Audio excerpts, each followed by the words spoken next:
Okay, Peter, are you there? I am indeed, sir. How are you? I'm very good, thank you. And it's an absolute pleasure, as I say, to have you here live. Where are you shooting this from? I'm actually at my home in Tenerife in the Canary Islands, just off the west coast of Africa. Yeah, recently just been there with my mastermind group because I know we were going to try and meet out there, but our paths crossed. So is that where you are now mainly? Is that your main base, is it? Yes, I'm a sunshine guy, so I think we know that England's national colour is grey. So I tend to follow the sun. Yeah, good idea. Okay, for people who don't know you then, who is Peter Sage? Well, it's funny because I get asked that question a lot and I have to remind myself that one of the first things I want to start with here for all of the people in the room is that regardless of the story, the background, the accolades, or whatever it is, the noise, I'm just a guy. Yeah, the second you see somebody on screen and you elevate them on some level of pedestal, by contrast, you always minimize your own sense of self. And that goes against everything that you and I teach. So from my side, one thing to remember is, yes, I may have some experiences that are unique to me, just as everybody in the room has experiences that are unique to them. But please don't fall into the trap of thinking that that makes me any more special or capable or anything than anybody else. I mean, my background's fairly uninteresting. I mean, I dropped out of school at 16. I've got no formal qualifications. I couldn't spell, PhD. And for me, it was the case of, school taught me two things. How to pass tests and work for somebody else. And neither of those were really on my agenda. So I got out there like a rat up a drain pipe and sort of tried to make my way in the world, and always felt drawn to the whole aspect of entrepreneurship. And since then, probably started and built 20, 25 companies, somewhere around there now. Some of which have failed majestically. Some have wiped me out completely. Some have been international multi-million-dollar success stories.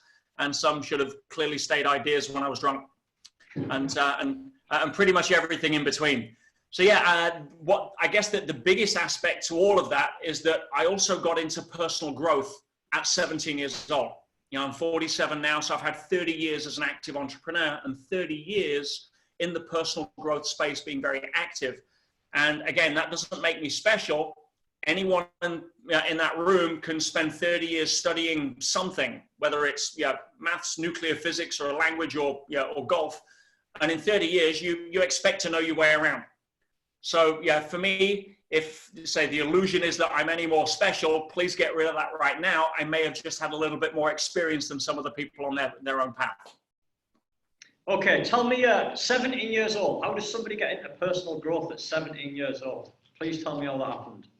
It's funny, well, my first job, actually, I worked for my father, which I wouldn't recommend, so I learned a valuable lesson. Some of you may already know this. If never work for your parents because they never pay you enough. It was kind of child labor kind of thing. But no, I was earning £40 a week working in my dad's scrapyard in Leicester. And I turned around one day and I says, Dad, I'm leaving at the end of the week. He said, well, what are you getting into, son? I says, well, I don't know, but I have a belief which I still have to this day, which is if you jump in the deep end, you can only swim. And so I remember leaving my dad. I had £40 in my hand. I paid my friend £10, which I owed him. I paid my mum £10 board, and I had 20 quid left. And I remember there was a rule that I could drive anything in the scrapyard that nobody else wanted to buy. Right? So you can imagine, I had this little Mini that had 2 gears that didn't work. And I'm 6'3", I don't fit in a Mini.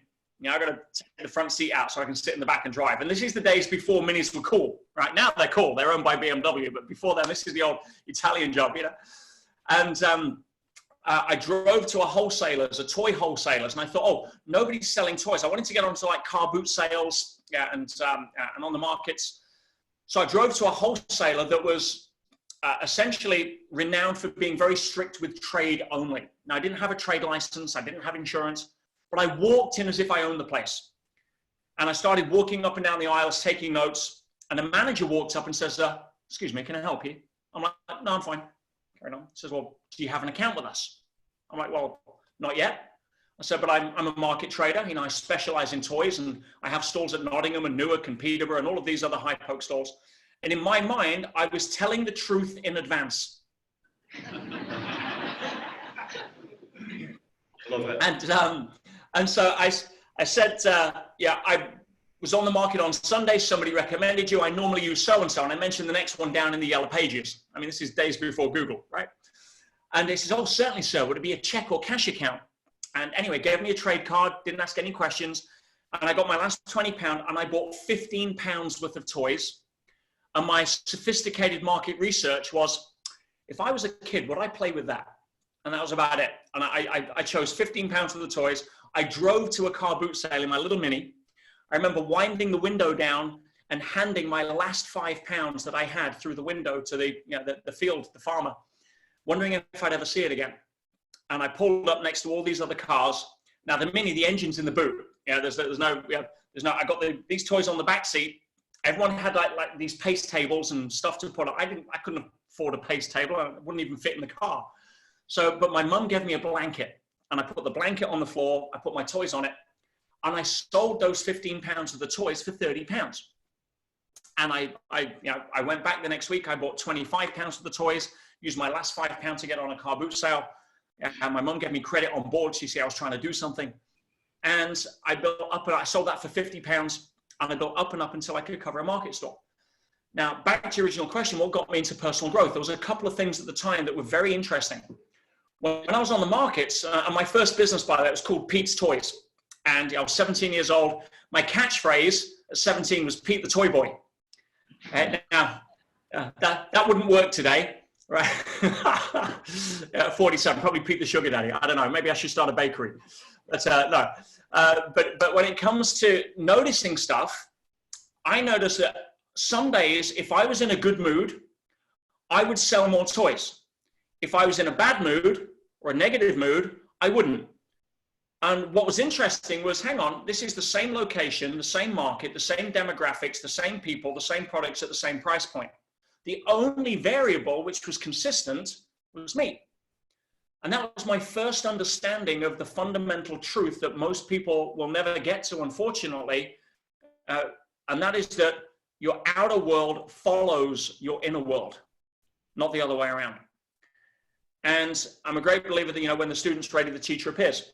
To try to supplement some of my money in the early days, I was playing pool. I was a little bit of a hustler. We all watched Tom Cruise and The Color of Money, and that was it. I was a pool guy. And I remember in my local bar one time, I was waiting to get on the table, and I saw this guy at the bar who had a suit on, and he picked up a mobile phone, took a call. Now, this is in 1988. And it's when mobile phones used to be carried around like a briefcase. You probably remember those. Yeah, the old transportables, like a breeze block. And so those were like £1,000, which is big money in those days. I'm like, wow, this guy clearly knows what he's doing. I'm going to build some rapport and talk to him. And I remember that conversation changed my life, because it was just at the time I was leaving my dad and I was looking for opportunity and I was getting into stuff. And he turned around and we had this conversation, and he was one of these people that I wanted to be. It was like one of those entrepreneurs.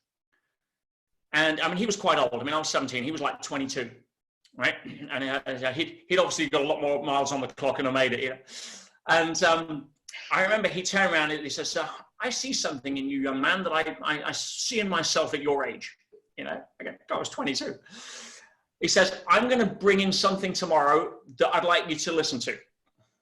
Okay. Anyway, I go in tomorrow, and the landlord's name was John. This was at the Queen Victoria in Leicester, my local. And bearing in mind, I used to go in there. My budget for the night, Steve, was 50 pence, right? 30 pence with the cheapest drink was a soda and lime. And that's what I would order. And I would make it last all night. And the other 20 pence was how much it cost to have a game of pool.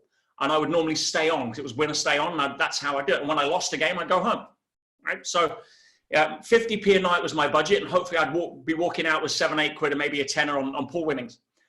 But I remember this guy, I went in next day and John, the landlord, says, "Hey, somebody's left something behind the bar for you." And he gave me, it's one of those old Nightingale Conant 6 cassette tape packages.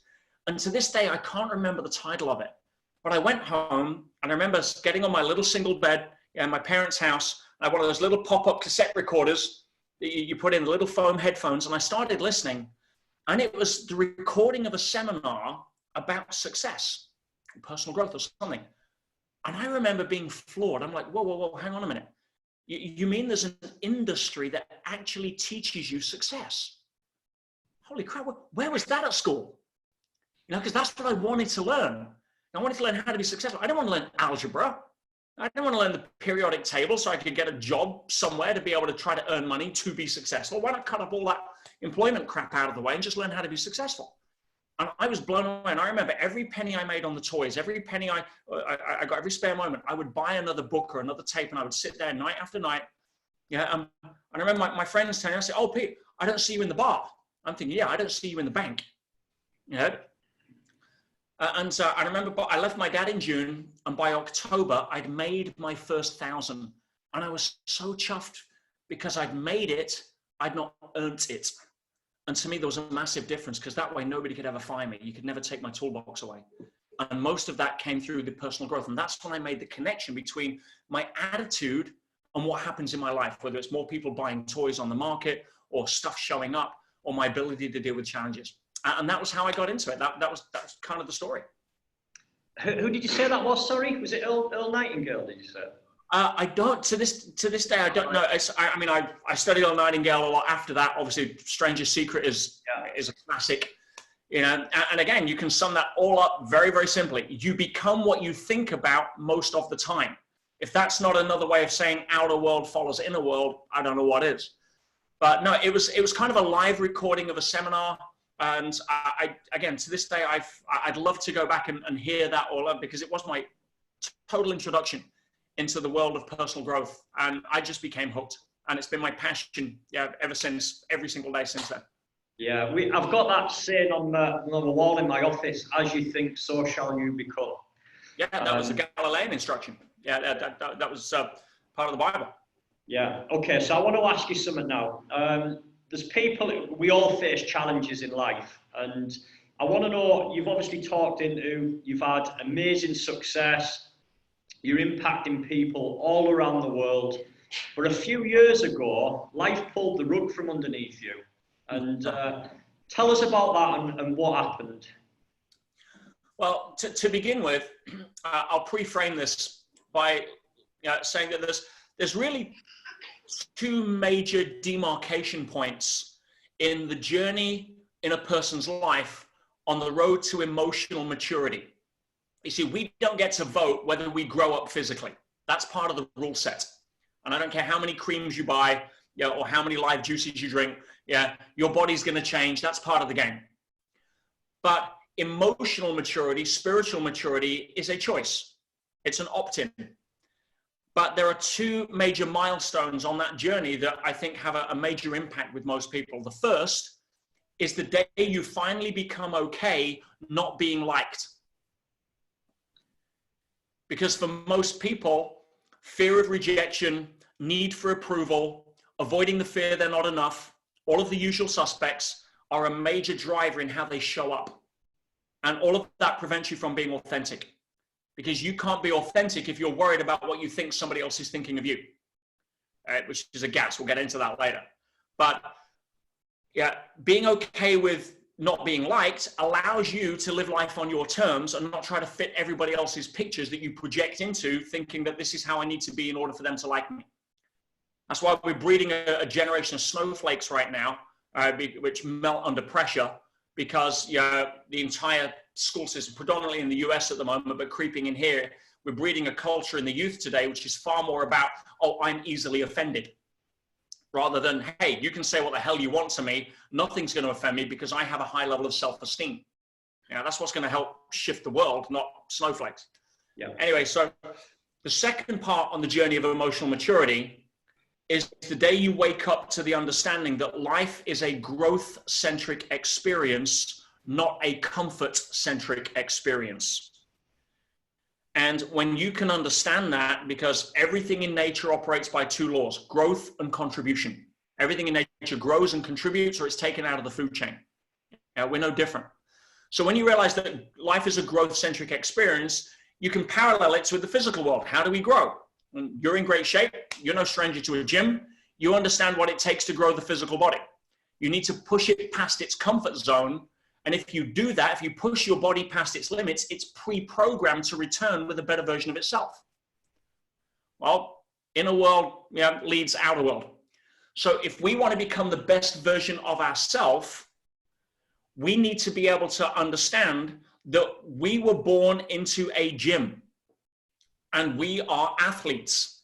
You see, if you didn't know you're in a gym and you go in there and you've got this personal trainer trying to put you on a treadmill and make you run till you throw up, or lift weights until your arms hurt, you're going to be bitching about it. You're going to be like, who is this guy? You're going to be doing the least you can to tick the box you can. You're going to be hiding behind the weight stack if you see him, hoping he doesn't notice you, and all of that stuff. Because you're thinking life's a comfort-centric experience. It's not. If you're an athlete and you know you're an athlete and you know what the gym is for and you're here to get the gold medal, guess what? If you're not throwing up in 30 minutes, you want your money back. Yeah. Right? You're here to take on the challenge, not avoid it. And when you know life is growth-centric, you realize the dichotomy that confuses most people is this, that our immune system, our nervous system is wired for comfort. That is okay. It's useful to stop us from sitting too close to a fire or sitting on a sharp rock. But our soul is wired for growth, and growth lives outside of our comfort zone. So if you're listening to your nervous system, you're going to get some feedback from life that is pretty uncomfortable. If you're listening to your passion, why you're here, your soul, your purpose, your mission, the fact you're an athlete, it's a whole different game. So I use that as a backdrop to what I'm about to share, because I already understand that life is going to bring you challenges. It's part of the rule set. It's part of the built-in personal training program for us to be the best version of ourselves. Now, occasionally, you're going to get tests all the time, but occasionally you have what I call a graduation event. And that's what happened to me a couple of years ago, is what I think you're referring to. And previously, I'd been living in Dubai, had a beautiful life there. I was living on the Palm, driving my McLaren, having a great time, doing a lot of business, traveling the world. And I was doing some business with a major IT company to support one of my other businesses. I won't mention their name, Hewlett Packard, but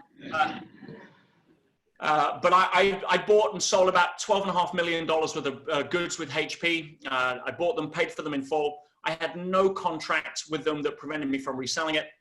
I wasn't a distributor, I was a private buyer. 6 years later, I'm living back in England.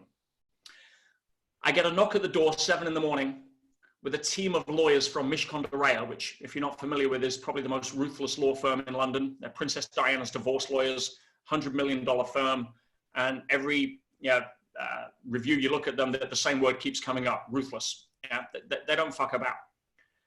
And I got this knock on the door with a freezing order on behalf of Hewlett Packard, freezing my worldwide assets and suing me for 17 million. Kind of thing you expect when you're just on your way to the gym, Yeah. And I'm like, what? They're like, yes, our client Hewlett Packard is suing you for 17.5 million actually, in lost profit. I'm like, how do you figure that out? I'm like, well, they didn't give you permission to resell the goods. I'm like, I didn't have a contract saying I couldn't. And this is bullshit. They're like, well, it's going to cost you at least 100 grand to defend it, which you probably would when you're up against that kind of firepower. They don't really want to go to court. Just give us 100 grand and we'll make it all go away. I'm like, oh, I get it. Financial bullying as to who's got the biggest muscles in the playground on the legal court, right? And I don't know if you're familiar with the term indigo children. I'm a classic indigo, born in the early 70s, and regardless of your belief system, just some people in the room I'm sure would probably relate to this. Certainly yourself, Stephen, from what I know about you. We have a high resistance to institutional authority. We play by our own rules. Respect is not given on a business card, it's earned. We do what we feel is right, irrespective of what we think anyone else thinks. Very sensitive to what we perceive to be injustice, all of that kind of stuff. And all of my indigo energy came up, was like, fuck you. There's no fucking way. In fact, for a start, this will never get to court. I'm going to ask the judge 5 questions, right? How much money do I owe you? None, paid in full. 2, if you knew I was reselling it, which you did, why didn't you stop selling it me, right? I said, you know, I was reselling it because some of the people I sold to were paying you directly, right? How much profit did you make on the 12.5 million? Because if you admit to making a profit, how can you sue me for a loss? And that 17.5, by the way, was the difference between what I bought it for at wholesale and the retail price in Tesco's. I'm like, you guys are on crack. Anyway, long story short, I wasn't playing ball. And of course, they're very good chess players in the legal game. I'm not. I come from a place of fairness, and I come from a place of doing what I believe is right. And giving them 100K was not right. Right? So I could say they're just jealous I made profit and blah, blah, blah. So a few months later, I get another knock at the door being served a contempt of court application, claiming to the court that I'd breached a freezing order. I'm like, I haven't breached a freezing order. And I looked at it, and it was very intelligent how they'd constructed their argument, complete distortion of context. And I thought, not a problem. I'll show up to court as soon as the judge understands what the reality is. Again, be kicked out in 5 minutes. I had a lot to learn. So at this point, I'm running a company. I've got 53 staff. We're doing 6 figures plus a month in great business, affecting a lot of lives all over the world. And I literally turn around to my team, I've got to pop into court next week for 5 minutes and get rid of this bullshit. I never came back.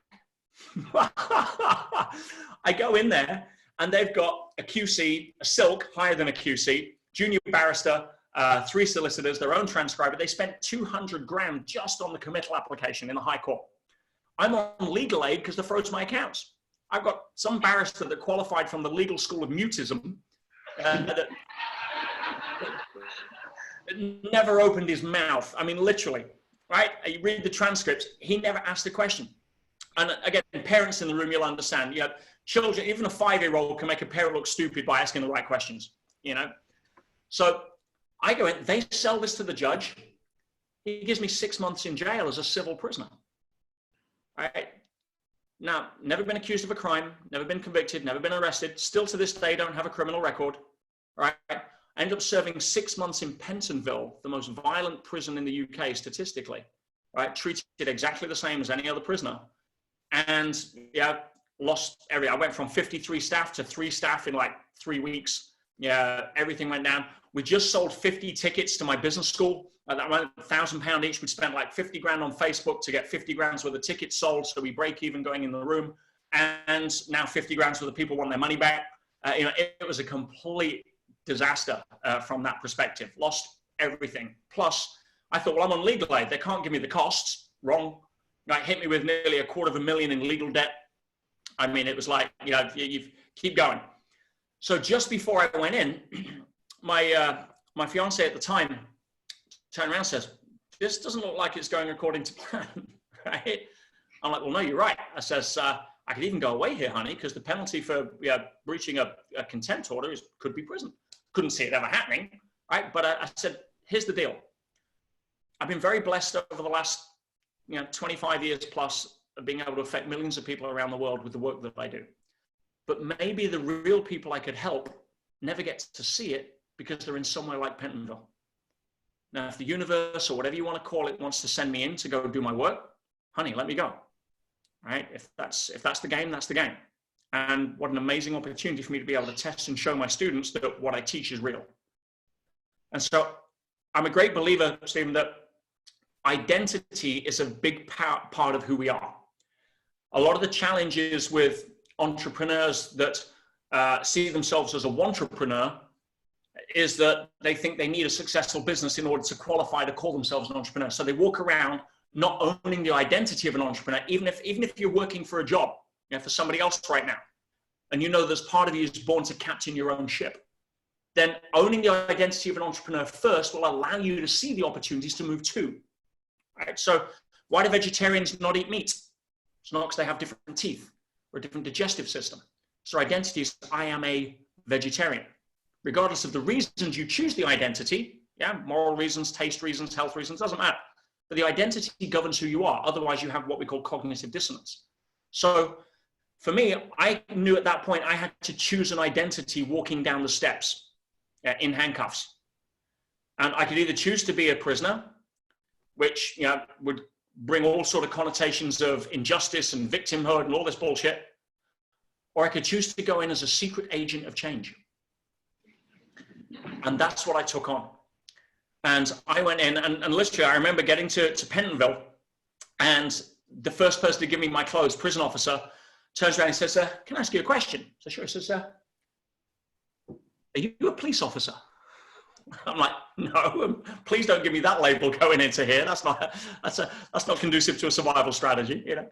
But I remember sitting in the waiting room, and I go to get my medical, and I go in with the doctor, and I'm sitting there before they give me a cell, and he leans across the table after 5 minutes chatting. He says, can I ask you a question? So sure. He says, are you undercover?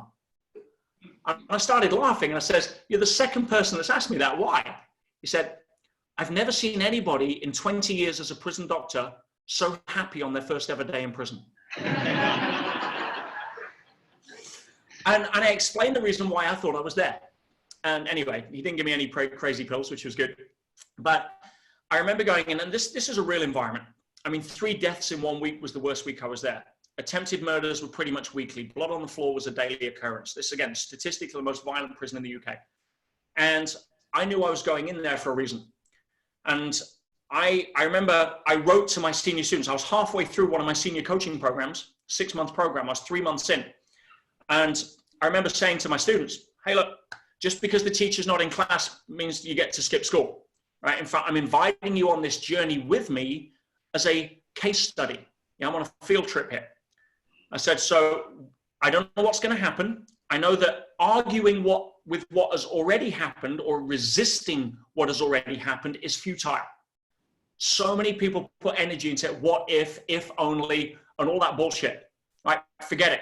You cannot change anything that's currently there. One of the most powerful things I got to the prisoners to get to in terms of a state of consciousness was acceptance. And the reason most people resist acceptance is because they think that it means that they're okay with where this is and that they can't change the future scene in the movie. No, acceptance is coming to terms with the existing scene in your movie. It is not having a lack of ability to change the future scenes. So getting people to acceptance rather than, oh, if only the judge had said that, or if only I hadn't done this, complete waste of energy. If the milk is spilt, the milk is spilt. Resist or free up the energy of resistance and channel that into how to clean it up or what the next best move is, and you've got something to work with. So anyway, long story short, I wrote to my students every 2 weeks, giving them an account of not only what was going on, like a live diary, but also breaking down the interventions that I was doing, unpacking the awarenesses, sharing my tool sets that I had to dig deep with to essentially put myself in that environment, having lost everything from top of my game. And what was I doing? What were my affirmations? What were my core beliefs? How was I coping with this? How was I surviving the violence? How was I able to walk amongst them but not be affected by them, to use another Galilean quote? So from that perspective, I went to work, and long story short, I ended up getting a lot of the prisoners off drugs. I was stopping suicides. I was reducing violence between the wings. I won a national award for the work that I was doing in there that's now being rolled out across prisons in the UK, Australia, the US, and impacting thousands of people every month. And when I came out, my students turned around and said that they'd learned more from the 11 letters that I wrote to them, which unpacked everything at high levels of awareness, than following me around the world for the last 2 years on stage.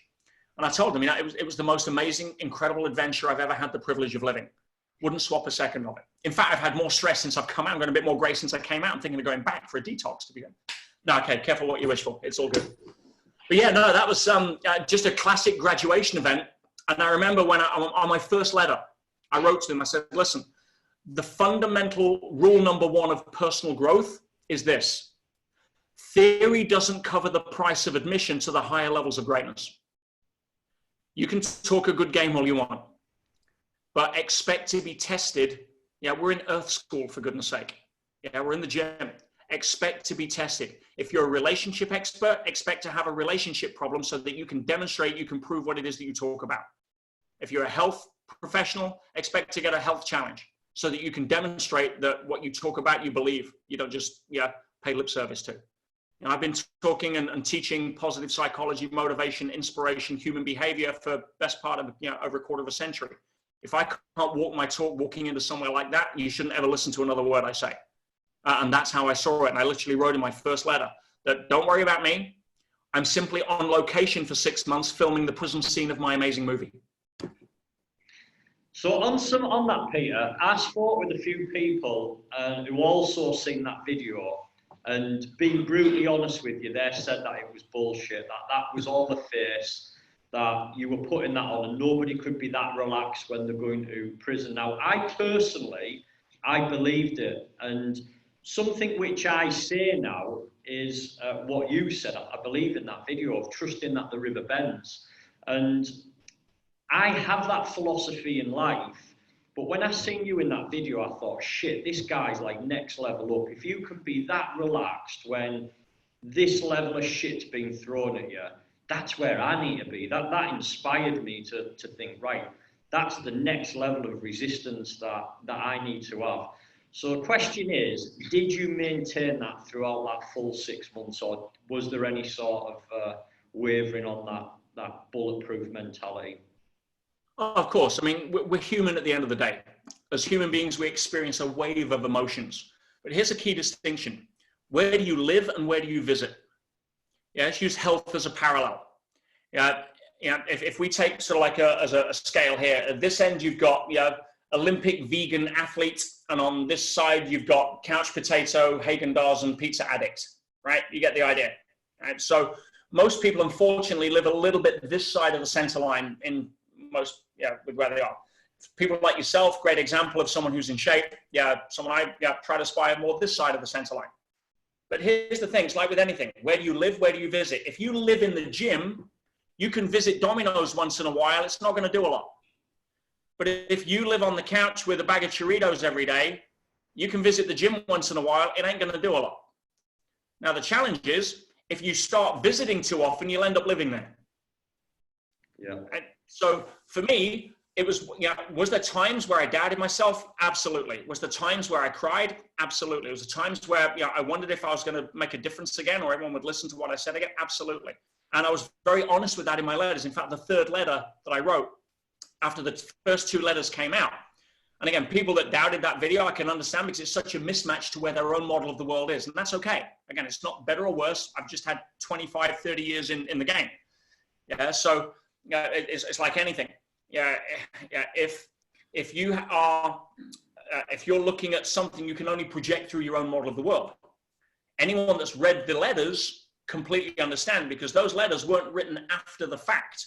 These are written in real time as it's unfolding. That's what makes it so powerful in terms of how many people's lives those letters have changed since and continue to do. But when after the second letter, a lot of my students wrote in and were saying, it sounds like you're actually having too much fun.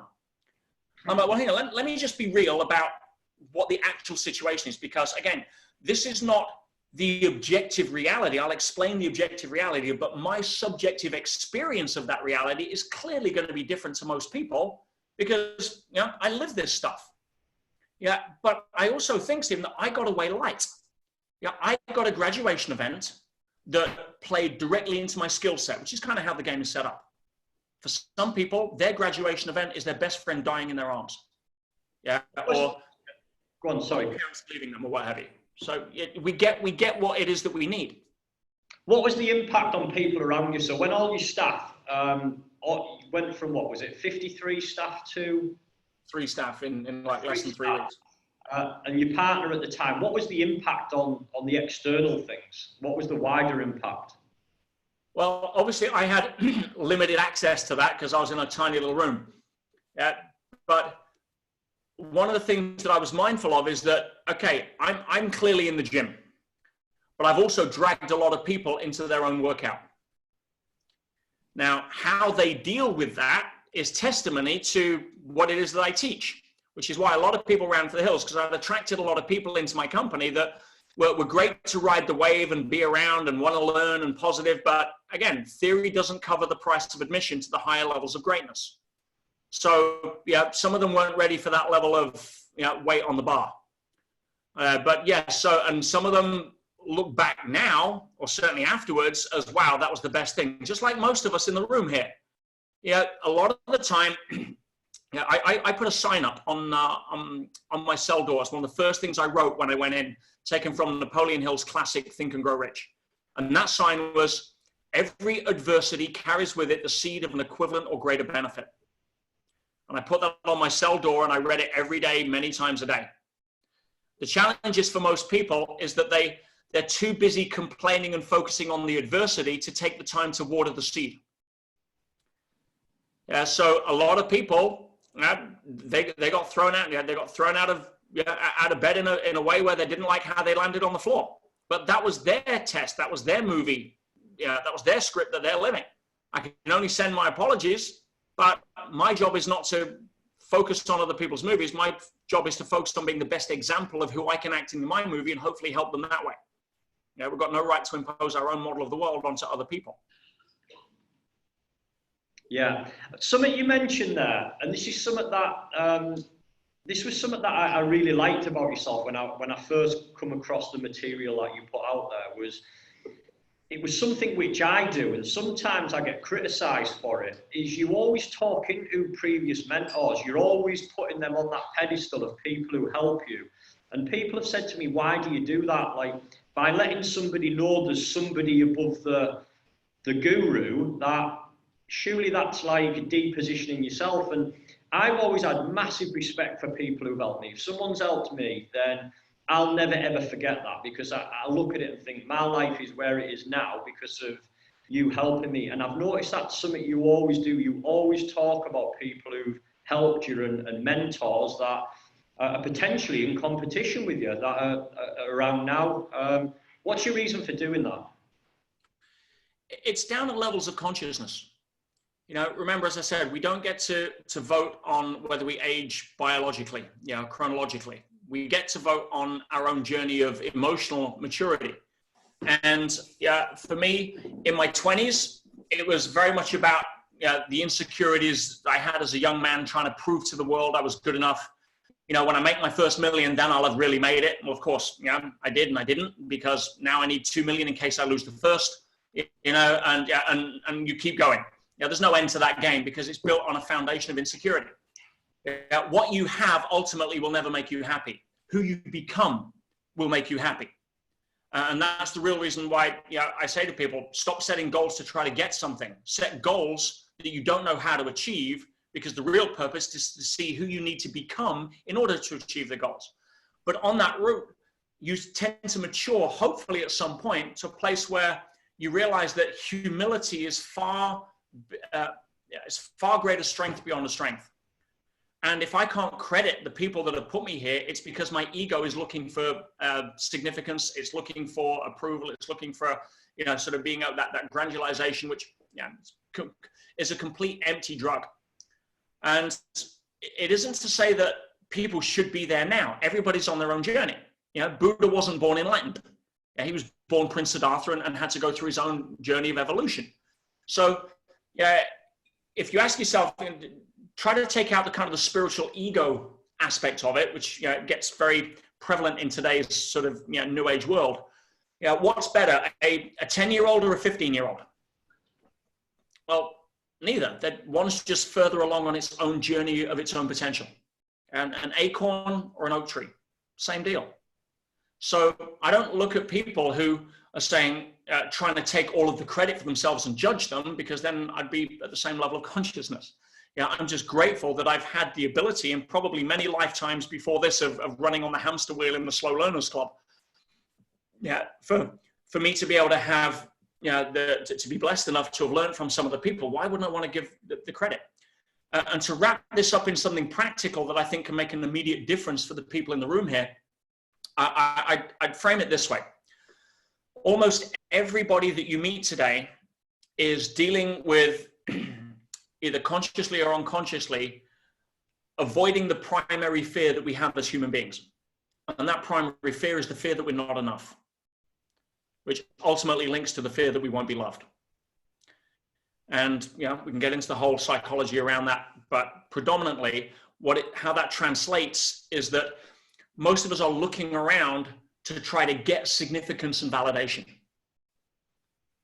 Now, once you know that that's what most people are craving and what they're looking for, and it's an empty journey, you'll never have enough to essentially have that as your fill. There's always a hole in the bathtub and you need to turn the taps on for that.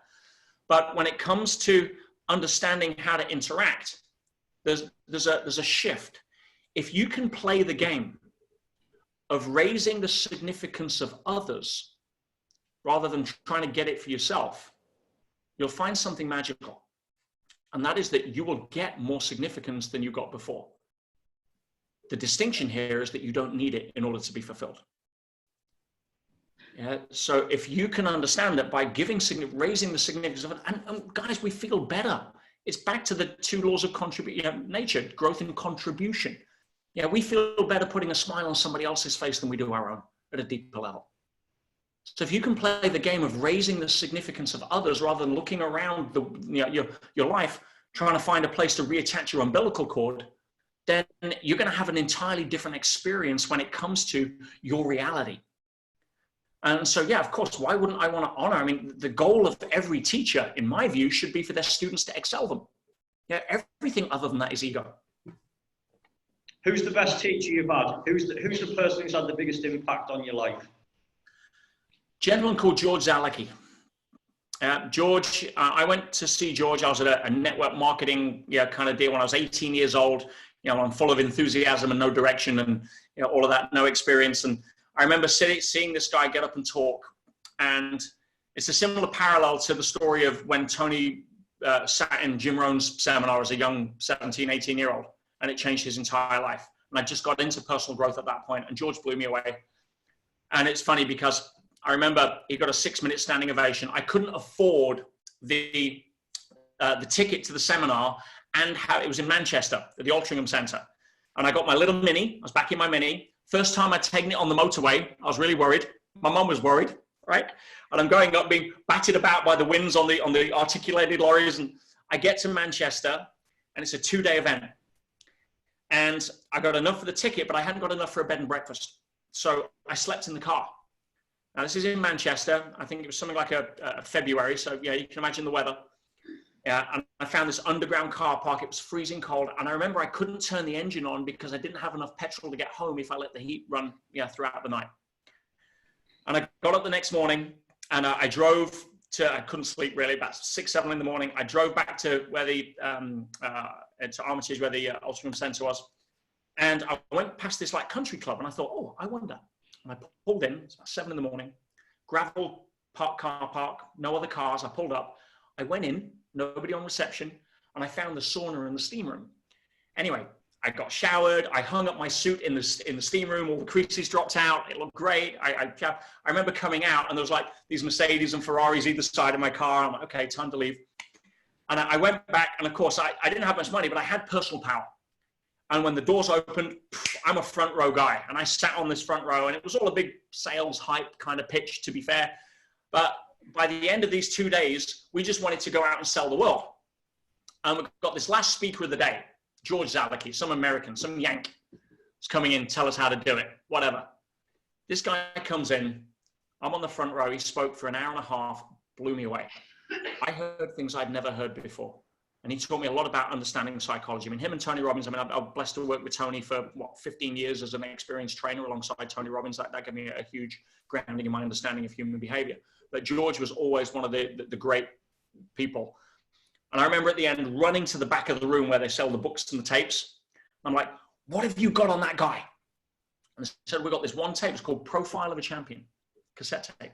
How much is it? It's £5. I had to borrow the money, Steve, to buy the tape. Somebody in the room gave me the money. I remember listening to this tape in the car on the way home, and again and again and again, and I could recite it to this day. And I remember, fast forward 3-4 years, I'm doing well. Yeah, bought my first Ferrari, Testarossa for cash. I'm flying Concorde. I'm in 5-star hotels. I've got a dozen businesses, about 8. And things are going well. And I'm thinking, I just lost my first business. We got hit with a bad debt. I had to make 17 people redundant. I'm like 22, 3 years old. And it was a down day for me. I thought, if only I had that tape to listen to. And I'd lent it out, and it gets lost over the years. You know the game. Yeah. So I thought, I know a friend I used to be with in that deal. So I called him up and says, hey, Charles, do you remember that George Zalicki guy? He says, oh, yeah. I says, do you have any of his tapes? He says, yes, I do. He says, oh, brilliant. Will you send them to me? True to his word, next day in the post, this 2-set came up. It's called Mind and Emotions. I listened to it, it blew me away. And there was a phone number on there in Austin, Texas. So I called it, discontinued, but here's another number to call, some marketing company in Florida. I picked it up. Woman answers, some telesales girl, whatever, says, oh, hi. Says, oh, have you ever heard of a guy called George Zalicki? Says, yes, we have. Says, do you sell his tapes? Says, yes, we do. So brilliant. I'm looking for this one tape. It's called Profile of a Champion. So that's an old tape. We don't know if we have that in stock. Let me check. She comes back, says, yes, we've got some. Says, how much are they? Says, $5 US. I'm like, send me 10. Right? And a list of everything else he does. Anyway, she's processing the order. I start crying. And I'm like, listen, hey, listen, I'm very sorry. I'm a bit of a mess right now. I says, but I just realized that the first time I bought this, I'm getting emotional now. First time I bought this tape, you know, I had to borrow the money to buy it. I said, now I'm paying with American Express Platinum card and I'm doing well and blah, blah, blah. I says, and I owe a lot to this man. If you ever get to meet him one day, just say from some young kid in England, he'll probably never know or meet or remember. Just say thank you. He says, oh, I'll be sure to tell him that next time I see him. I says, oh, do you know him? He says, no, I'm married to him. And it was his wife, Eloise. And it was their home business that they sold their tapes through. And anyway, since that day, we've become very good friends. I was guest of honor at his 80th birthday in February last year, a year ago, in Fort Myers. And he often very humbly quotes me as the kind of the Tony Robbins in his seminar of him being the Jim Rohn kind of comparable. And I credit George a lot because he's just he's been an incredible mentor to me and taught me a huge amount. And yeah, I'm just very blessed that I came across his work at 17, 18 years old. Love that. I've got two last questions for you. We're going to go a little bit deeper, you know. So a lot of your work, I don't know, I guess there is, one of the guys who I was speaking to earlier asked me this question, that I seem to find that people who are in a really good state talk about this higher level of consciousness, this connectiveness. You're talking about growth and contribution.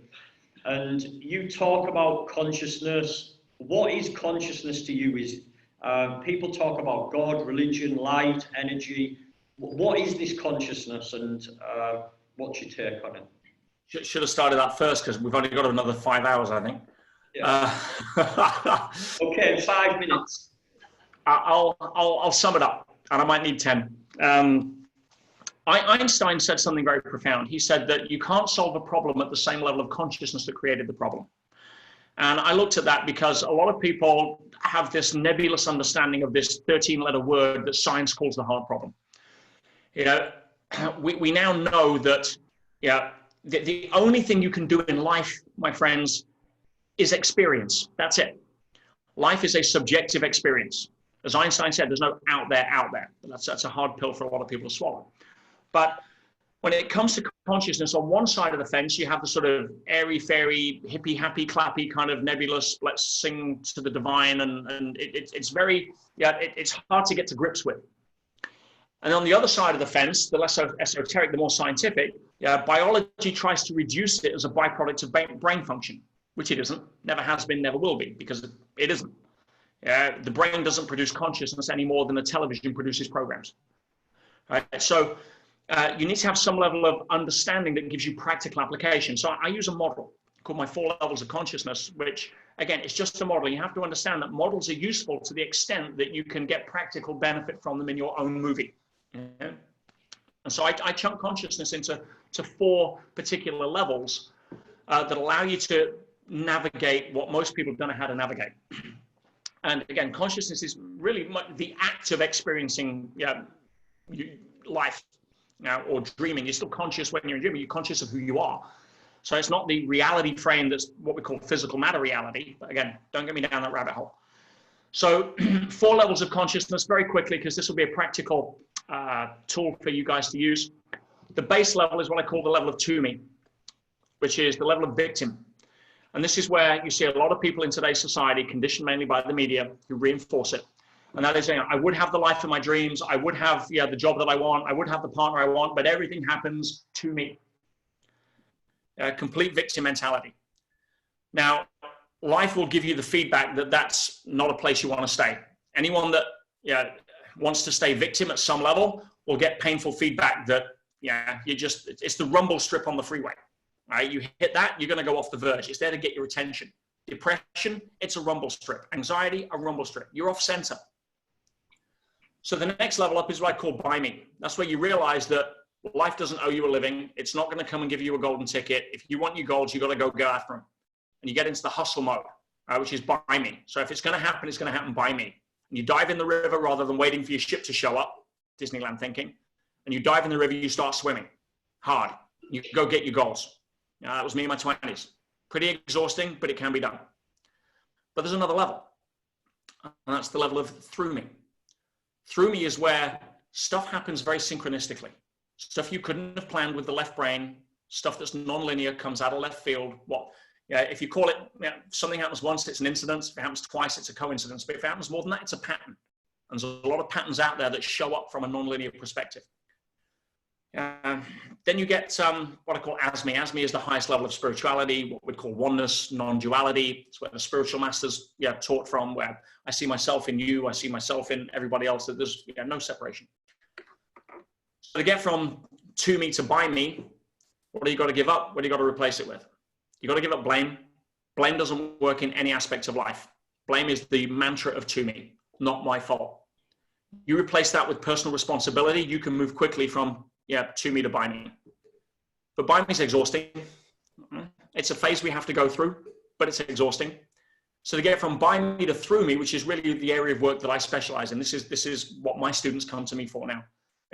And that is, the first thing you have to give up is the need for control. Which hits a few people that are the control freaks. Now I didn't say give up the control itself. I said give up the need for control, because it's that trying to control what you can't control, which is the source of most people's stress. And what do you replace it with? Trust, faith, knowing in something bigger than us. The same level of intelligence that beats my heart at 4 o'clock in the morning, which is why I don't have to set my alarm to remind myself to do it. There's a higher level of intelligence here that governs the rule set of the game. To get from through me to ASME, pretty simple but profound. Not a path that I'm familiar with too much, but what do you give up? You give up the illusion of separateness, which is hard when we're operating in a 3-dimensional projection of reality, and replace it with unconditional love. And the problem is most people don't have enough references for unconditional love, because our earliest memory at 4 or 5 years old, we've already had 2 years or 3 years of being trained that love is conditional, and if we behave a certain way, mum and dad are happy, and if we don't, they're not. Not that the love was actually withdrawn, but the illusion to the child makes it reality. And then we project that into our own relationships for the rest of our life.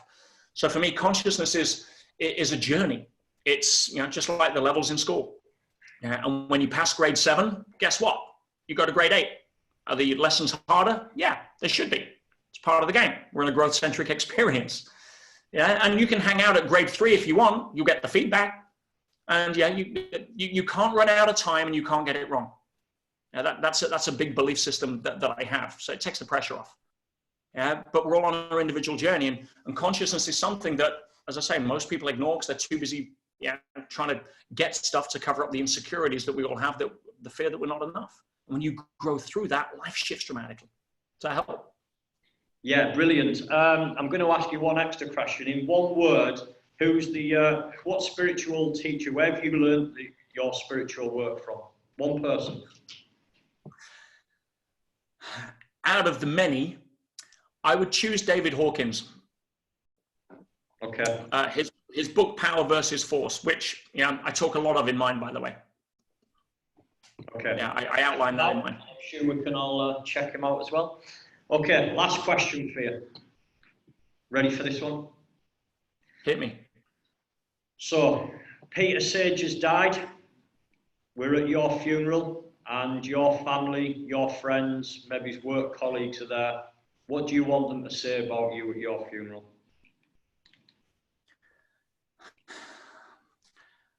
I think the greatest gift that I could have left was the fact that they feel that I was the best example of being who I could be, that I could be, and that some of them would accept the invitation to become the best examples of themselves.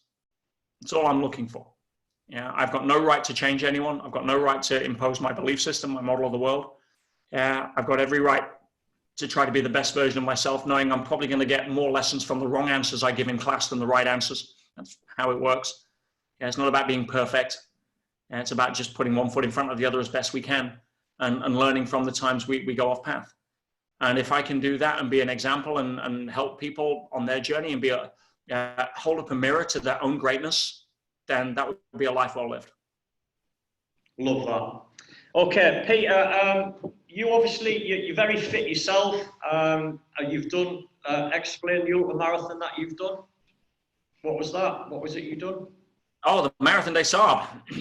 Yes. Tell us what that is, just dead briefly. Okay, well, most people are familiar with the marathon, 26.2 miles. Well, the Marathon des Sables is an ultramarathon. It's a marathon a day, back to back for 7 days across the Sahara Desert, carrying about 30 pounds on your back, running in soft sand, what is, camel spiders, snakes, and all of that fun and games, all self-sufficient. And my highest recommendation, don't do it. I lost 30 pounds in like just over a week. Yeah. Wow. But, and again, very, very quick lesson. I ran that race originally out of ego. It's the toughest foot race in the world. Of course I can do it. That got me sitting on day 4 is a double marathon, right? 52 miles, 84 kilometers in one stage. And I remember that day waking up with food poisoning. I tried to save water, not hydrating my food the day before, and it backfired. I was throwing up out of both ends. I was weak as a kitten. I couldn't even lift my rucksack. And I've got to run 52 miles that day in 120 degrees heat. And I trudged through the sand. And by 8 o'clock that night, the sun was dropping, temperatures hit, freezing at night in the desert. And you've got to run to keep warm. And I've got a head torch, a compass, and the sun's just setting. And I'm about to quit. I sit down on a rock. I start to cry. I'm like, that's it. I'm done. About to fire the distress flare to get the helicopter to come take me out of the race. At that moment, I hear something trudging in the sand, and I look up, and against the twilight, as the sun was setting, I saw these two silhouettes, and as they ran past, one was a blind Korean guy in his late 60s, competitor with the number, tied at the wrist to his guide.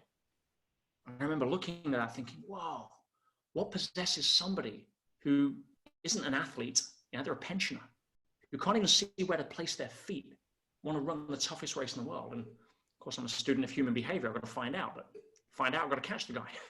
So I went running after him. And I found out through his guide, who was also his translator, that a few years before, his brother had died of cancer.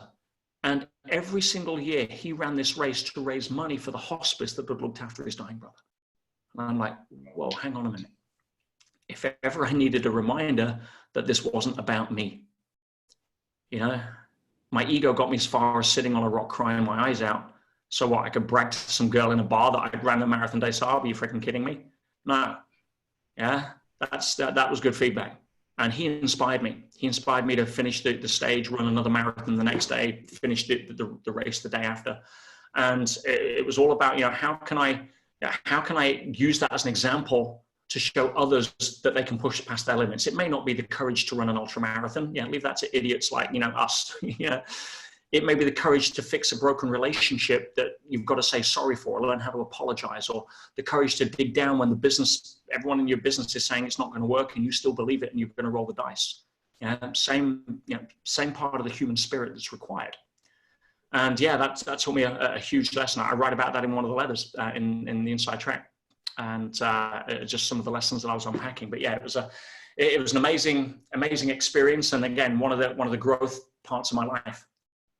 Love that, Peter. If this is the first time that some of this audience has seen you, where can they find your work? Tell us a little bit about that. I was honestly say, and again, this is not a huge plug, but it is.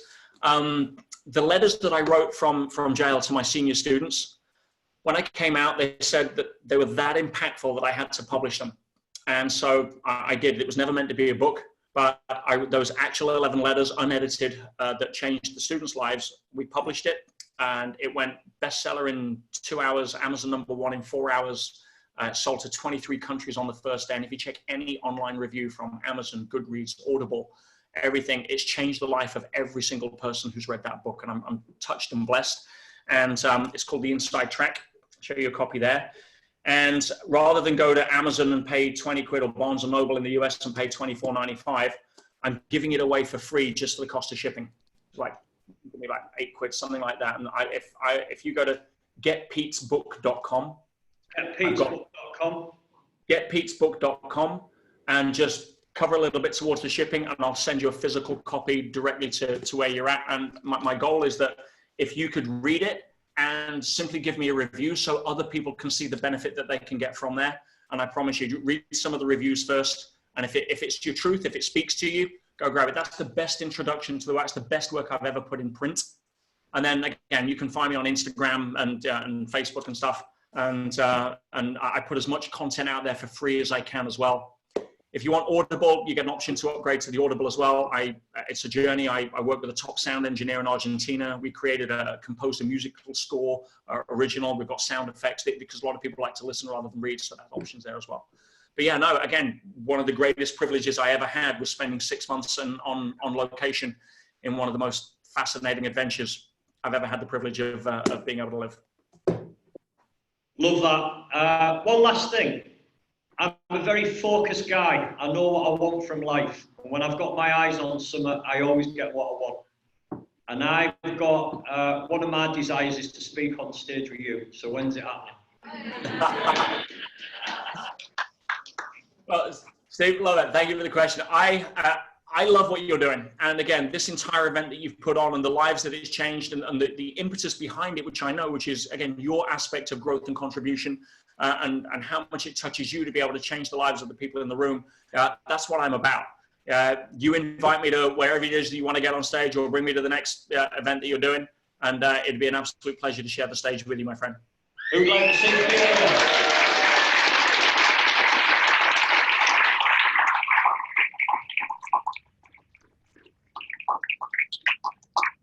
Peter, thank you very much for that. I've took a lot from that, and I'm sure the audience have. So enjoy the rest of your day, and thanks very much from me and everybody in the room. Pleasure's mine, guys.